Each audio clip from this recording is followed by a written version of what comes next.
Aku akan menjadi Allah mereka. Mereka jadi umatku. Kalau saya jadi umat Tuhan dan Tuhan jadi Allah saya aman. Mau virus kayak, mau penyakit kayak, mau kutuk kayak, mau apa, gak akan bisa kena. Kenapa? Oh, dia Tuhan saya. Dia bilang saya umatnya. Apa ya? Ya sekali lagi bagian kita apa tadi? Percaya nggak yang kayak gini? Mau terima nggak? Ya, kalau kita bilang saya mau terima. Minggu lalu juga kita dengar ya. Kita terima dengan apa sih? Amin.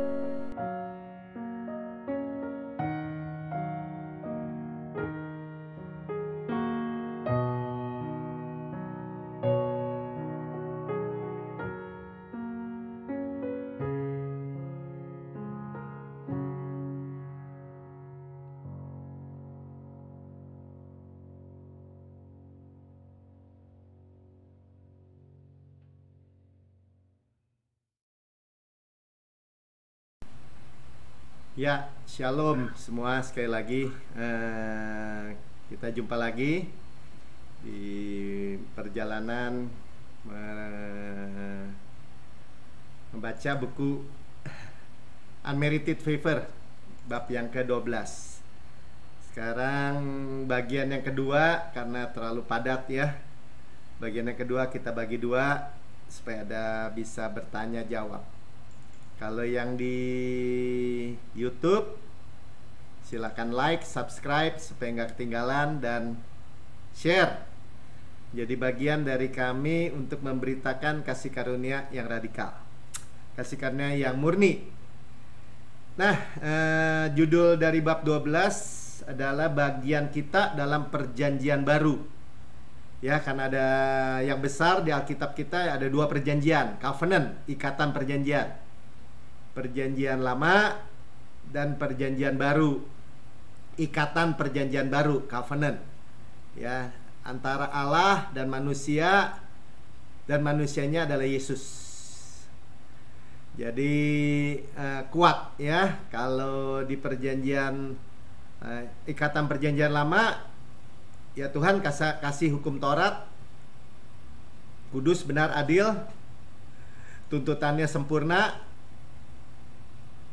dan manusianya yang gak sempurna ya, jadi pasti gagal ya. Jadi itu udah terjadi ketika orang Israel meminta hukum Taurat di Gunung Sinai dengan perkataan Ko Asher Deber Adonai Na Aseh, segala yang kamu perintahkan Tuhan pasti kami dapat lakukan. Jangan perhitungkan kebaikanmu saja untuk memberkati kami, tapi perhitungkan kebaikan kami atau kesetiaan kami atau ketaatan kami. Jadi manusia, ya, titik lemah, gagal.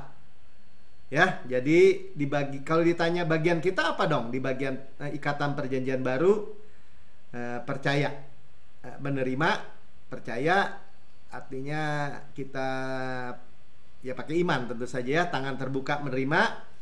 Dan menerima, ya menerima, amin, menerima, so be it. Jadi itu luar biasa ya. Apa yang kita terima?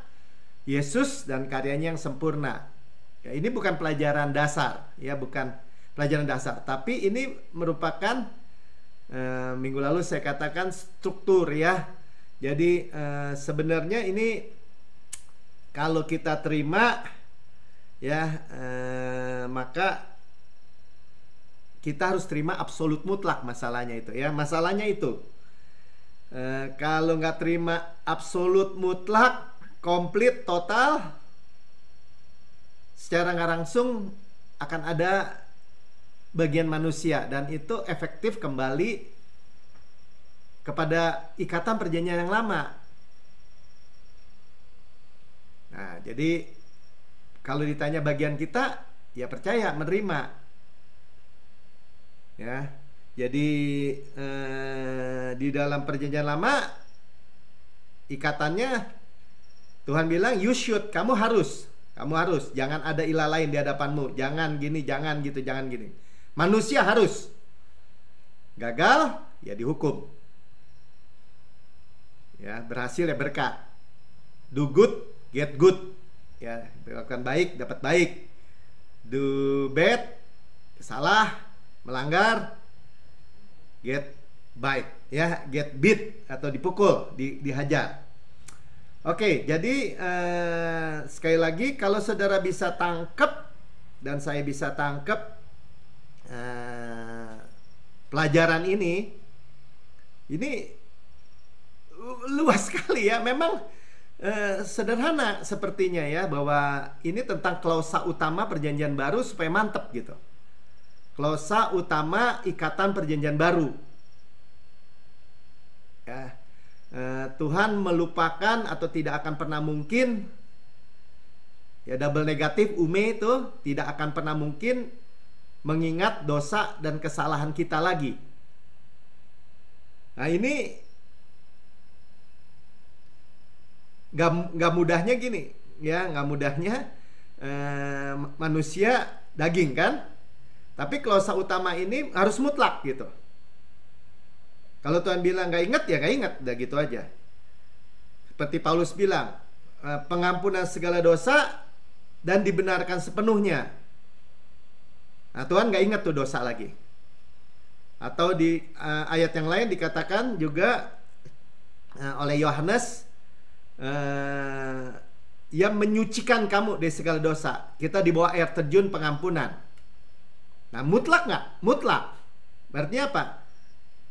Continue, berkelanjutan, tidak ada jeda, masa lalu, masa kini, masa depan, selama-lamanya. Nah, hal yang sederhana gini seringkali, sebentar ya, ada masalah teknis. Ya, mulai ada lagi ya sinyalnya wifi-nya. Oke, saya lanjutkan ya. Jadi mesti absolut mutlak, saudara ya. Karena sekarang nih bagiannya jadi bagian Tuhan semua nih. I will. Kita udah dengar yang bagian yang pertama ya, I will. Aku akan menaruh hukumku di hatimu. Hukum apa? Kita udah dengar. Saudara bisa cek di bagian yang pertama di bab yang 12. Hukum kasih. Nah, jadi kita mengasihi karena dia lebih dulu mengasihi kita. Hukum iman. Ya. Hukum iman, iman Kristus, ya, faith of Christ. Hukum iman, ya. Jadi iman itu tangan yang menerima, percaya, kebenaran iman. Sama-sama katakan kebenaran iman. Ini benar-benar berbeda sekali ya dengan kebenaran berdasarkan perbuatan. Jadi lawannya iman itu perbuatan, pekerjaan. Lihat ya. Tapi ini ada dasar hukumnya. Berarti apa? Memiliki legal standing yang kuat. Hukum roh yang menghidupkan. Jadi ketika Kristus mati, bangkit, naik ke surga, dia memberikan Roh Kudus. Kita dimeterai Roh Kudus. Dan itu ada di dalam kita, memerdekakan kita dari hukum dosa dan hukum maut. Jadi urusan hidup dan mati. Lihat ya, ini begitu dalam nih sebenarnya bab ke-12 ini. Hukum yang sempurna, yang memerdekakan. Di Yakobus 1 ayat 25, ya, hukum yang sempurna. Sekarang saudara memiliki hukum yang sempurna. Pihak pertamanya sempurna Allah, pihak keduanya manusia, anak manusia Yesus, sempurna. Kita hanya menerima yang layak Yesus, kita udah tahu ya. Jadi kalau ditanya, kita menerima unmerited favor? Ya, saya ulangi ya. Jadi sempurna karena dua pihaknya sempurna. Yang layak Yesus, Yesus yang layak. Yang terima kita, yang dimuliakan Tuhan melalui kita di dalam Yesus. Ya, yang dipermalukan tentu saja iblis, saudara ya. Jadi tangkap ini dengan roh kita. Ya, ini kalau nggak paham lewat ini. Ya, jadi gini saudara, ini bukannya ancaman, bukan ya. Kita memberitakan kasih karunia secara super abound atau tak terbatas ini ya, tak terhingga ini. Itu terimanya sebenarnya pengertiannya mudah sekali. Pokoknya total, komplit, absolut, mutlak. Tapi kalau diturun, kurangi, balik lagi, ya, jatuh dari ketinggian kasih karunia. Dengan apa? Dengan mengharapkan ada upaya diri lagi. Dan itu jadi mengherankan mungkin. Kan orang Kristen, kok orang Kristen juga mengalami hal-hal yang buruk ya? Kan janjinya begini. Kok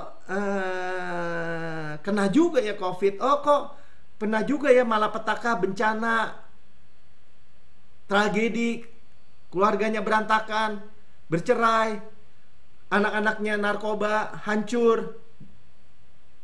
Banyak gak? Saya jadi dengar agak banyak, karena saya memiliki teman-teman yang pendeta-pendeta juga, bahkan di dalam kedudukan-kedudukan yang sudah tinggi atau senior lah gitu. Jatuh dari kasih karunia, saudara. Jadi kalau jatuh dari kasih karunia itu, Kristus nggak efek. Nanti kita lihat deh. Tapi kita jalan dulu ya. Sebentar saya tegasin dulu klausa utama atau terakhir daripada perjanjian baru kasih karunia ini ya. Mulai dari Ibrani 8 ayat yang ke-12. Ya, kita kalau saudara mau dengar Ibrani 8 ayat sebelum-sebelumnya di bagian pertama ya. Dan ini bagian kedua, saya langsung menghujam kepada klausa utama. Klausa utama artinya kalimat yang inti daripada suatu perjanjian. Jadi kalau ini perjanjian, intinya apa sih? Nah ini ya, sebab aku akan menaruh belas kasihan terhadap kesalahan mereka dan tidak lagi mengingat dosa-dosa mereka. Their sins and their lawless deeds, artinya perbuatan-perbuatan kesalahan mereka dan dosa-dosa mereka, I remember no more. Ya, ume bahasa Yunaninya, double negatif, tidak akan pernah mungkin. Nah, saudara dan saya nih, ini bukan pelajaran dasar, bukan. Ya, betul, ini struktur ya. Kalau ininya rontok semua. Ikatan perjanjian itu bukan ikatan perjanjian yang lemah, bukan ya. Orangnya yang balik gitu ke perjanjian yang lama. Itu persoalannya. Ya, karena di dalam ayat ini yang dikatakan nggak pakai tapi-tapi nih. Ya, jadi kabar baik itu saya tulis ya, bukan lagi kabar baik kalau pakai tetapi. Nah, tadi saya bilang orang Israel itu mau memakai upayanya sendiri. Ada term dan kondisi, ada persyaratan berlaku gitu ya, syarat dan ketentuan berlaku kalau efektif kembali di bawah hukum Taurat. Yakobus 2 ayat 10 katakan, sebab barang siapa menuruti seluruh hukum itu tetapi mengabaikan satu. Nah, satu bagian aja. Dari berapa? Dari 613. 10 perintah Allah dan 613 hukum, aturan, peraturan, ketetapan di bawahnya. Salah satu, salah semua. Nila setitik, rusak susu sebelanga. Itu nature daripada hukum Taurat. Ya, perfectly. Jadi nggak bisa kita pakai gini. Ya, kita kan do the best dong. Lakukan yang terbaik. Tuhan juga ngerti. He do the rest gitu ya. Dia lakukan yang sisanya gitu. Nggak begitu, saudara. Tuhan nggak janji begitu. You do perfectly kalau pakai hukum itu. Pakai hukum perjanjian baru, kasih karunia, you do perfectly juga. Tapi yang melakukan adalah Yesus. Perfect. Ya, karena itu pasti gagal total. Nah, kita itu bagaimana? Kan tadi bilang ada hukum kasih, hukum iman, ya. Atau Tuhan minggu lalu sedikit ya saya review ya, bahwa Tuhan bicara tentang aku akan ya menaruh hukumku, aku akan menjadi Allah mereka jadi umatku. Kalau saya jadi umat Tuhan dan Tuhan jadi Allah saya aman. Mau virus kayak, mau penyakit kayak, mau kutuk kayak, mau apa, nggak akan bisa kena. Kenapa? Oh, dia Tuhan saya. Dia bilang, saya umatnya. Tuh, kalau waktu Tuhan bilang gitu ya, waktu dia bilang ini, gak usah diajarin semua orang, mereka akan mengenal aku. Ya, minggu lalu kita dengar, eido ya, secara intuitif. Secara naluri kita akan mengenal Tuhan, diajarin dari dalam keluar. Ya, makanya tadi juga dengan klausa utama perjanjian baru. Nah, ini tuh wow ya. Wow ya. Jadi tanpa susah payah, sama-sama katakan tanpa susah payah. Ya, sekali lagi bagian kita apa tadi? Percaya nggak yang kayak gini? Mau terima nggak? Ya. Kalau kita bilang, saya mau terima. Minggu lalu juga kita dengar ya. Kita terima dengan apa sih? Amin. Ya, amin. Ya, Yesaya 65 ayat 16 katakan gini, sehingga orang yang hendak mendapat berkat di negeri memohon berkat demi Allah yang setia. Nah, demi Allah yang setia itu Allah amin. Ya, setia itu dalam bahasa Ibraninya amin. Amin itu artinya so be it. Kita mendapat berkat dari mana? Dari Allah yang setia, Allah amin. Jadi waktu kita bilang amin, sebenarnya kita menyebut nama Yesus itu juga. Dan orang yang hendak bersumpah di negeri akan bersumpah demi Allah yang setia. Kita nggak perlu bersumpah, ya, karena Allah yang bersumpah, berjanji dan bersumpah untuk kita menerima semua ini. Di dalam Yesus kita menerima semua berkat, mewarisi dunia. Oke, ya, saya cuma mau bilang, ketika kita menerima, percaya, ya amin. Begitu mudah ya. Tangan terbuka menerima iman tuh ya. Ya teguh aja berdiri. Nah, makanya iblis akan menyerang keras. Ya, pengajaran tentang pengampunan segala dosa ini. Tidak ada lagi penghukuman. Itu diserang keras. Ya. Jadi klausa utama perjanjian baru ini diserang keras. Bahkan orang Kristen itu udah menerima ajaran tradisi yang turun-temurun, mengejar-ngejar dosa, atau sebaliknya, Allah itu mengejar dosa. Ya, dosa kita dikejar-kejar. Nggak begitu, saudara. Ya, jadi dia benar-benar mau buat supaya orang Kristen itu tidak memperoleh janji Tuhan. Imannya jadi sia-sia. Nah, pertama mulai dari iman jadi sia-sia. Karena kita mewarisi, baik tadi ya, ikatan perjanjian Abraham tuh, Tuhan janji kepada Abraham mewarisi Kanaan.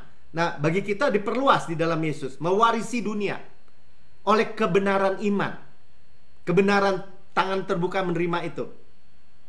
Nah, kalau mengharapkannya dari hukum Taurat, dari upaya diri, iman jadi sia-sia. Ya, Roma 4 ayat 14 ya. Saya cepet aja nih, takut nggak keburu. Sebab jika mereka mengharapkan dari hukum Taurat menerima bagian yang dijanjikan Allah, jadi kalau lewat hukum Taurat nerima, maka sia-sialah iman. Dan batalah janji itu.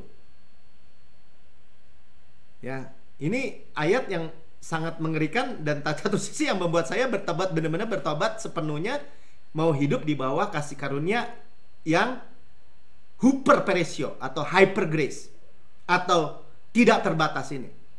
Karena kalau mau mengharapkan dari hukum Taurat menerima atau kebenaran melalui hukum Taurat, upaya diri, usaha diri, perform diri, iman itu dikatakan void, kosong, zero, zong. Dan janji itu batal. Ya, nggak efek lagi janji Tuhan, nggak efek bagi hidup saudara.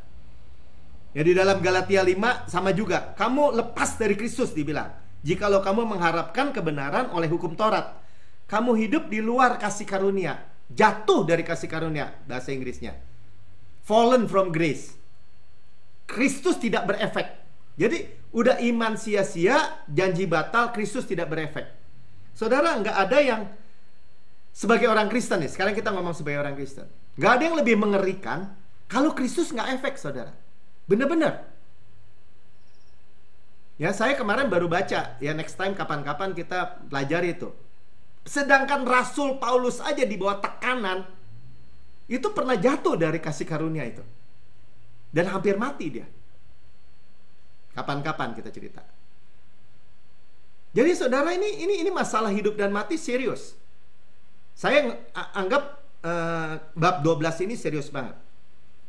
Karena kalau ketika jatuh dari kasih karunia, ya, mengharapkan kebenaran, bukan kebenaran iman, tapi kebenaran berdasarkan hukum Taurat. Berarti mengerjakan itu benar-benar Kristus tidak berefek.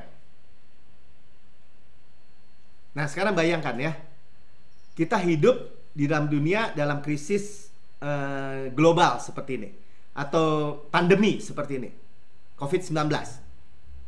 Kristus nggak berefek. Bayangin, Kristus nggak berefek. Padahal dia adalah kesehatan kita, perlindungan kita, kekuatan kita. 1000 rebah di sisi, 10.000 di belah kanan, tapi itu tidak akan menimpa kita. Tidak berefek. Belum krisis ekonomi, belum keluarga, belum apa. Pokoknya Kristus nggak berefek aja. Nah, karena itu iblis fokusnya di situ. Kalau saudara mau tahu, ya, dia belajari banget nih bab 12 ini. Dia buat Kristus tidak berefek. Dia mau buat bahwa jangan sampai manusia itu percaya bahwa Tuhan itu melupakan, sama sekali tidak akan pernah ingat dosa-dosa dan kesalahan kita. Ya, iblis itu mau membuat orang percaya itu percaya kebohongan. Atau bilang ini, dosa iya masa lalu diampuni, total, sama masa kini diampuni, masa depan kamu urus sendiri. Jadi hanya sebagian misalnya. Jadi itu membuat orang percaya itu bahkan bukan hanya Kristus tidak berefek, iman sia-sia, janji jadi batal. Jadi dosa itu dipelihara. Di dalam buku ini itu segitu. Terjebak dalam siklus kekalahan. Dia bisa pelihara di hati nurani orang tuh bukan hati nurani yang sempurna karena korbannya sempurna, tetapi hati nurani yang jahat. Balik lagi di bawah hukum Taurat, terkutuk. Ini diberkati, di bawah kasih karunia diberkati karena imam besar, berkat dan berkat. Balik lagi, efektif kembali ke bawah hukum Taurat, terkutuk. Hati nuraninya ada penghukuman, ada rasa bersalah, ada dakwaan. Tubuhnya mengharapkan penghukuman. Karena kalau udah tahu ya, kita udah tahu akar terdalam penghukuman. Dari penghukuman rasa bersalah, takut, stres. Siklus kekalahan, saudara. Ya. Karena itu kita diajar benar-benar untuk ingat dan memiliki pewahyuan pribadi. Ya, pewahyuan pribadi tentang bahwa Tuhan itu tidak akan pernah mungkin ingat lagi dosa-dosa dan kesalahan kita. Tuhan tidak sedang menunjukkan apa yang salah dalam kehidupan kita, tetapi apa yang benar dalam kita. Amin. Ya. Karena itu tadi agak disinggung ya, saya cepat aja kalau ini ya. Jadi ada ajaran-ajaran gnostik yang mendevaluasi ketuhanan Yesus, ya, yang mendevaluasi salib, kuasa pengampunan Yesus, ya, dan hati nurani yang jahat itu terima dakwaan, terima tuduhan, terima mengharapkan penghukuman, kembali lagi. Padahal Tuhan ajar apa? Ya, rightly dividing the word of truth. Ya, saya mau cepat nih ya, 2 Timotius 2 ayat 15. Saudara baik-baik ya. Jadi saudara ini memang memiliki Alkitab yang sama. Ada perjanjian lama, ada perjanjian baru. Tetapi perjanjian lama, Kristus di dalam perjanjian baru yang tersembunyi. Di dalam perjanjian baru, Kristus yang di dalam perjanjian lama yang disingkapkan. Nah, disingkapkan. Ya. Rightly dividing the word of truth artinya apa? Bisa pisahkan dengan benar. Mana covenant lama, mana covenant baru. Ikatan perjanjian ini selalu disahkan dengan darah. Ya, dasarnya darah disahkan dengan darah. Ini darah binatang, ini darah Yesus. Dan darah Yesus itu udah yang terakhir, udah ya, final blood, ya, yang terakhir darah Yesus, bukan darah binatang. Darah binatang berulang-ulang. Darah Yesus sekali dan untuk selama-lamanya. Nanti cepat ya kita lihat ya. Tapi kita baca ini dulu. Sebagai seorang pekerja yang tidak usah malu. Kita nggak usah malu. I'm not ashamed for the gospel of God. Tidak malu terhadap Injil, kata Paulus ya. Karena Injil Allah itu yang memberikan saya soteria, keselamatan. Nggak malu. Yang berterus terang memberitakan perkataan kebenaran. Saya nggak malu. Ya, memberitakan perkataan kebenaran ini, King James-nya bilang apa? Rightly dividing the word of truth. Dengan tepat memisah-misahkan kebenaran, firman kebenaran. Kebenaran firman atau firman kebenaran. Pisahkan. Oh, ini bukan untuk saya. Konteksnya untuk Yahudi. Ini konteksnya untuk saya di bawah ikatan perjanjian baru, kasih karunia. Dispensasi waktu, kasih karunia. Nggak usah malu, saudara. Ya, kita udah punya korban kok. Korban yang sempurna tadi.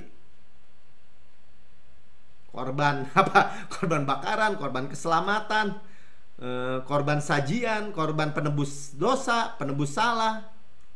Semua. Lembu emas lagi. Lembu merah. Finished work. Amin. Ya. Nah, oke, ya, saya mau lihat sekarang, karena itu dikatakan gini, orang di dalam perjanjian lama, tapi Pak, tabur tuai kan? Nah, gitu. Di perjanjian lama, ya, Hosea 8 ayat 7, sebab mereka menabur angin, maka mereka akan menuai puting beliung. Ya, ini juga di dalam Galatia 6, saya nggak baca ya, biar cepat ya, 7 sampai 8. Jadi mentalitas penghukuman, kan tabur tuai. Kan melakukan jahat dapat jahat, itu cengli. Ya, jadi kalau dari sisi itu, kasih karunia itu memang bocengli.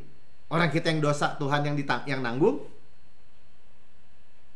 Ya. Nah, konteksnya tabur tuai di dalam perjanjian baru, ini diingatin ya. Jadi saudara nggak perlu lagi malu atau ditakut-takutin soal tabur tuai, ya kan? Pokoknya saudara bilang gini, di perjanjian baru Yesus menuai apa ya, taburan dosa kita. Ya, jadi tidak ada ayat-ayat yang berkata tabur tuai dalam konteks dosa. Nggak ada di dalam perjanjian baru. Nggak ada. Nggak ada. Ya, itu yang saya percaya. Lukas 8 ayat 11 katakan gini, inilah arti perumpamaan itu. Benih itu adalah firman Tuhan.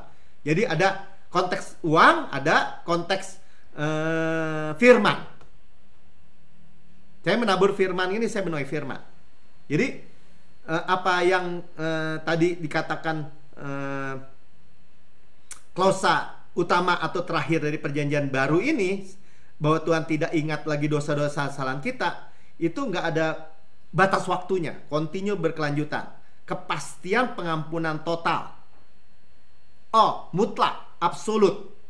Beberapa ayat saya bacakan ya, Efesus 1 ayat 7, sebab di dalam Dia oleh darahnya bukan darah binatang, ya, makanya tadi dikatakan final blood, ya, darah Yesus bukan darah binatang, ya, yaitu pengampunan dosa menurut kekayaan kasih karunia-Nya. Makanya kasih karunia tidak terbatas, pengampunan dosanya tidak terbatas. Kolose 2 ayat 13, kamu juga meskipun dahulu mati oleh pelanggaranmu. Jadi oleh pelanggaran di bawah hukum Taurat mati, saudara. Oleh karena tidak disunat secara lahiriah, ada persyaratannya, harus sunat. Yang telah dihidupkan Allah, sekarang telah dihidupkan Allah bersama-sama dengan Yesus. Ya, didudukan bersama Yesus sesudah Ia mengampuni segala pelanggaran kita. Garis bawahi kata segala. Ya, jadi tanpa batas waktu ini. Continue, berkelanjutan. Ibrani 7 ayat 27. Bagian B aja lah, biar cepat ya. Sebab hal itu telah dilakukannya satu kali. Sama-sama katakan satu kali untuk selama-lamanya. Tuh ya, nggak ada batas waktu. Once and for all. Continue. Ya, ketika Ia mempersembahkan dirinya sebagai korban. Korban apa? Semua korban di dalam perjanjian lama itu dirangkum semua jadi satu korban. Darah Yesus. Ya, korban Yesus. Sempurna. Once and for all. Ya, jadi ketika saya ditanya gini. Dulu ya, pernah di sidang. Di suatu sinode. Ya, nggak bisa Pak Melki. Dosa yang masa lalu dan sekarang aja yang diampuni. Yang ke depan harus sanctification atau menguduskan diri. Menguduskan diri. Padahal firmannya bilang apa? Ya, saya bilang aja Ibrani 10 ayat 10 ya. Sebenarnya bukan saya yang bilang, saya bilang baca di buku tata gerejanya. Karena itu baca buku tata gereja kan harus menguduskan diri. Baca ayat backupnya. Nah, dibacanya langsung Ibrani 10 ayat 10. Dan karena kehendaknya inilah kita telah dikuduskan satu kali untuk selama-lamanya oleh persembahan tubuh Yesus Kristus. Tubuh Yesus Kristus sebagai apa? Sebagai korban yang sempurna. Kita dikuduskan apa menguduskan? Firman-Nya katakan dikuduskan. Satu kali, korbannya sempurna satu kali. Waktunya berapa lama? Batas waktunya ada nggak? Kadaluarsanya ada nggak? Nggak ada. Selama-lamanya. Nah, ketika saudara dan saya menerima pelajaran ini, ya, dengan menjadi pawayan pribadi, Kristus berefek. Kebenaran iman berefek. Janji-janji Tuhan semuanya jadi milik saudara, mewarisi dunia. Jadi ini istilahnya gini, sampai kapanpun, setiap waktu, setiap saat kita menghadapi apapun, jangan pernah lupa, saya adalah kebenaran Allah di dalam Kristus. Jangan pernah lupa. Jangan mau digoyangkan sedikit pun. Jatuh dari kasih karunia itu, terus terang saya ngomong ya, itu tidak enak sama sekali. Apalagi orang-orang yang sekarang berkata gini, wah, saya udah kasih karunia radikal, saya mah di bawah kasih karunia radikal. Saudara, bukan ngancem nih, bukan. Iblis itu udah benci banget gitu. Tadi kita udah dengar, udah benci banget sama orang Kristen yang percaya kasih karunia radikal. Makanya nggak sulit untuk berkata saya adalah kebenaran Allah dalam Kristus, nggak sulit. Makanya pasti sengaja kalau kembali lagi di bawah hukum Taurat, ya, pasti sengaja. Entah di mana dia mempercayai sesuatu yang salah di satu titik. Jangan mau. Ya, kapan-kapan saya bilang saya akan ceritakan bagaimana Paulus pun pernah jatuh dari kasih karunia itu, dari ketinggian itu. Dan benar-benar mau mati dia. Tuhan Yesus memberkati.